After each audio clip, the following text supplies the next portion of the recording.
Ladies and gentlemen, there comes a moment, not marked on any calendar, not heralded by any trumpet, when the soul stirs from slumber, a quiet unease creeps into your life, the familiar becomes foreign. The mask you've worn begins to crack, you stand at a threshold. This is your turning point. Not everyone will recognize it, fewer still will embrace it, but for those who do, life begins anew, not outwardly, but inwardly, where all true transformation begins. Let me guide you with 5 keynotes, 5 torches to carry through this inner night. There is a hidden realm within you, a place you seldom visit, yet one that shapes your life more than any conscious intention. It is not evil, but it is dark. It is not malicious, but it is dangerous, because it is unknown. In this place live the emotions you were told were unacceptable: anger, envy, bitterness, fear, but also your greatness, your intensity, your passion. Traits too wild for polite society. You buried them, you pushed them out of sight and told yourself they did not exist, but they did not disappear. They became the shadow. The shadow does not go away simply because you ignore it. In fact, the more you reject it, the more it controls you from behind the scenes. It leaks through in moments of rage, addiction, self-sabotage, depression. It appears in projections, when you blame others for what you cannot face in yourself. You call someone arrogant, but it is your own repressed need for self-worth that stings.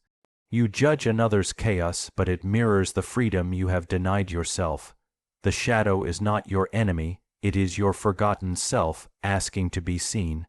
To confront the shadow is not to condemn yourself, but to become whole. It requires immense courage, for it is easier to point the finger outward than to turn inward. But every true turning point begins with this confrontation. You must sit with your discomfort. You must ask hard questions. Why does that person trigger me? Why do I always sabotage myself at the brink of success? Why do I shrink when I long to rise? As you explore these questions, the hidden roots begin to surface. You realize that your shame is inherited, that your guilt was learned, that the traits you hate in others are merely unloved parts of yourself. And when you stop denying, when you stop running, something miraculous happens. The shadow loses its power to haunt you. What once ruled you in silence becomes a source of energy, of insight, of transformation. The paradox is this: what you fear most in yourself often holds the key to your freedom. In the rejected parts of you lie the very qualities you need: assertiveness, ambition, sensuality, creativity, defiance. They've waited patiently in the dark, hoping someday you would be strong enough to meet them with compassion. So do not turn away from your shadow, sit with it, speak to it, befriend it. You are not here to be perfect. You are here to be whole, and wholeness begins where you least want to look. There is a hidden realm within you, a place you seldom visit, yet one that shapes your life more than any conscious intention. It is not evil, but it is dark. It is not malicious, but it is dangerous, because it is unknown. In this place live the emotions you were told were unacceptable: anger, envy, bitterness, fear, but also your greatness, your intensity, your passion. Traits too wild for polite society. You buried them, you pushed them out of sight and told yourself they did not exist, but they did not disappear. They became the shadow. The shadow does not go away simply because you ignore it. In fact, the more you reject it, the more it controls you from behind the scenes. It leaks through in moments of rage, addiction, self-sabotage, depression. It appears in projections, when you blame others for what you cannot face in yourself. You call someone arrogant, but it is your own repressed need for self-worth that stings.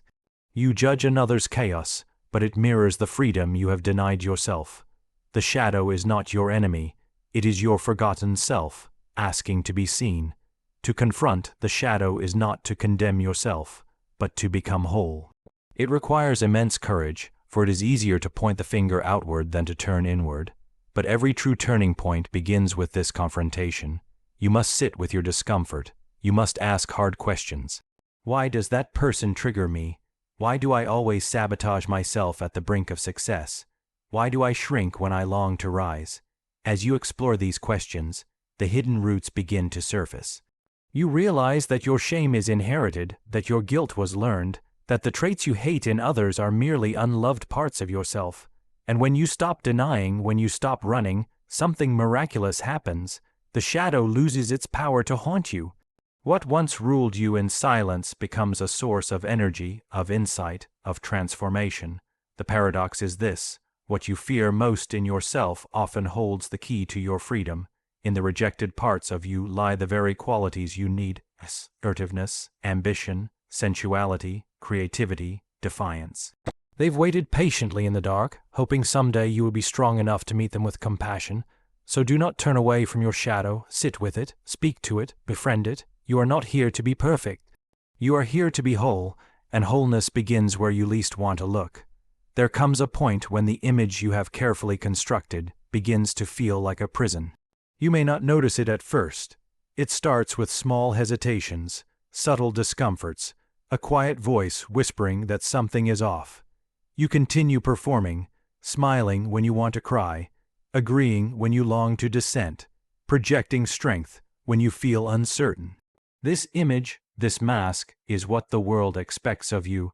It's what gets you praise, acceptance, maybe even love, but over time, the price of maintaining it becomes too high. The persona, this outer shell of identity, was never meant to be your home. It was meant to be a tool, a temporary form to navigate the world. But somewhere along the way, you forgot it was a mask, and you began to believe it was you. The persona is not inherently false. It contains truths, but partial ones, selectively curated pieces of you that society deems acceptable. It is the polite voice in a meeting, the confident host at a party, the reliable friend who never asks for help. It is the version of yourself you created to survive. But survival is not the same as living. And when the soul is ready to grow, the persona begins to crack. This cracking is not a failure, it is a calling. When the outer self no longer fits the inner reality, dissonance arises. You might feel anxious without knowing why. You might feel numb, as if you're watching your life from the outside. These are signs that your inner self is suffocating beneath the weight of performance, and it is asking, no, demanding, to be seen. To detach from the persona is not to rebel recklessly, but to begin an honest dialogue with yourself. Who am I beneath all these roles? Who would I be if I stopped performing? This is not an easy inquiry. It threatens your social identity. It may cost you approval, relationships, or even a sense of stability. But what you gain is far greater: authenticity, alignment, truth.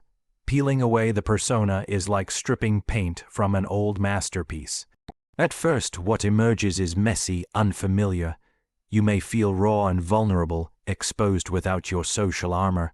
But beneath the mask is a deeper face, one not made by the world but by your soul. This face may not smile on command. It may not be liked by everyone, but it is real, and in its realness lies a profound freedom. As you step away from the persona, you begin to see others more clearly too.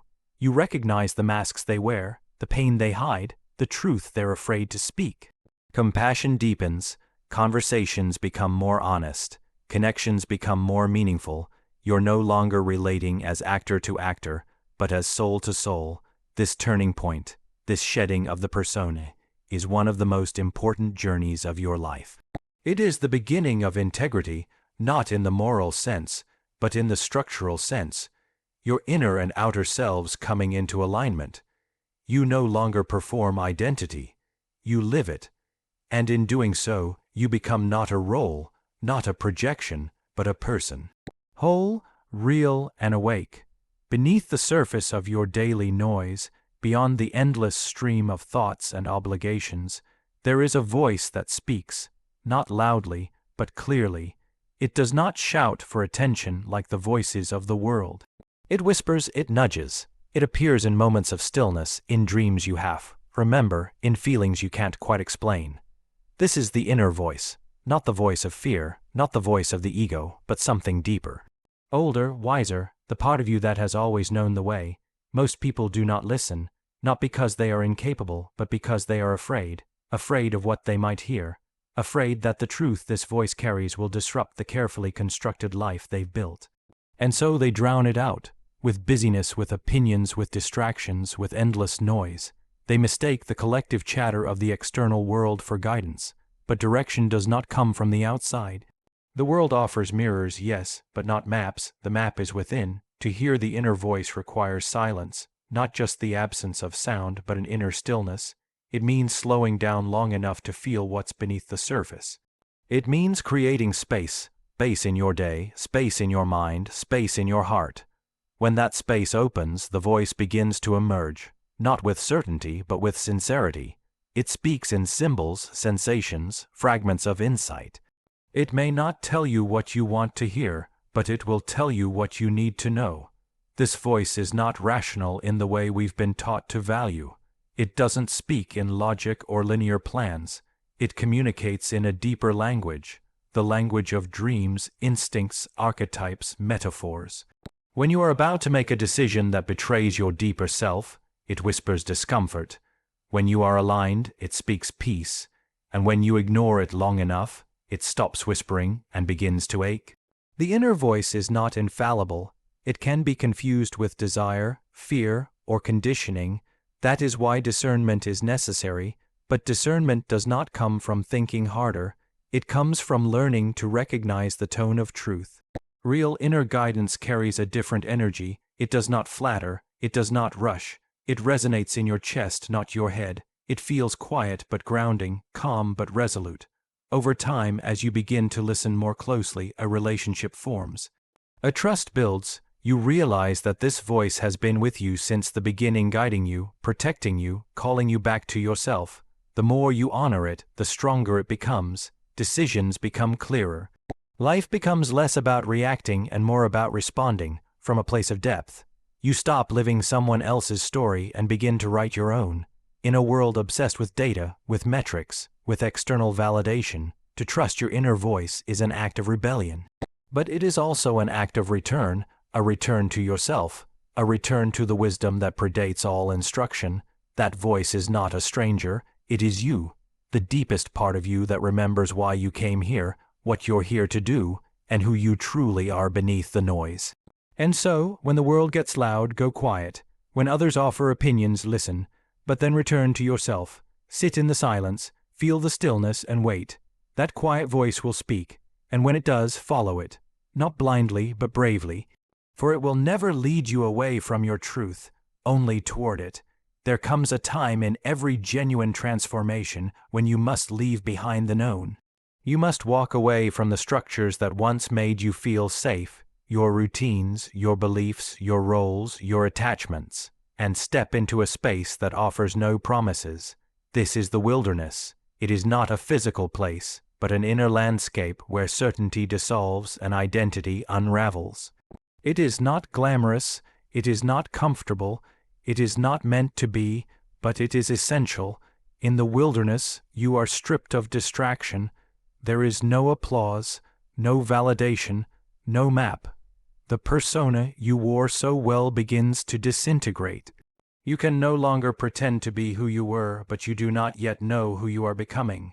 You stand between stories, the old one dying, the new one not yet written. This in-between is the sacred chaos of transformation. It is the cocoon, the desert, the underworld. All myths speak of it because all souls must pass through it. You may feel lost here, you may feel alone, but the truth is, this is where your real path begins. When everything familiar falls away, what remains is what's real. In this silence, you meet your unguarded self, not the one shaped by expectation, but the one shaped by essence. The wilderness confronts you with your fears, fear of being unseen, of being unloved, of being nothing. But it also shows you that beneath all these fears lies something indestructible, something eternal. The wilderness demands surrender, not the passive kind, but the courageous kind. The surrender of control, of answers, of timelines. You must walk without knowing the destination. You must trust a deeper rhythm, one that moves in seasons, not seconds. This path will not appeal to the part of you that craves efficiency or certainty. It will seem irrational, even reckless, but the soul does not evolve through logic. It evolves through initiation. Here, you will grieve, not just what you lost, but who you thought you were. You will shed layers of false self.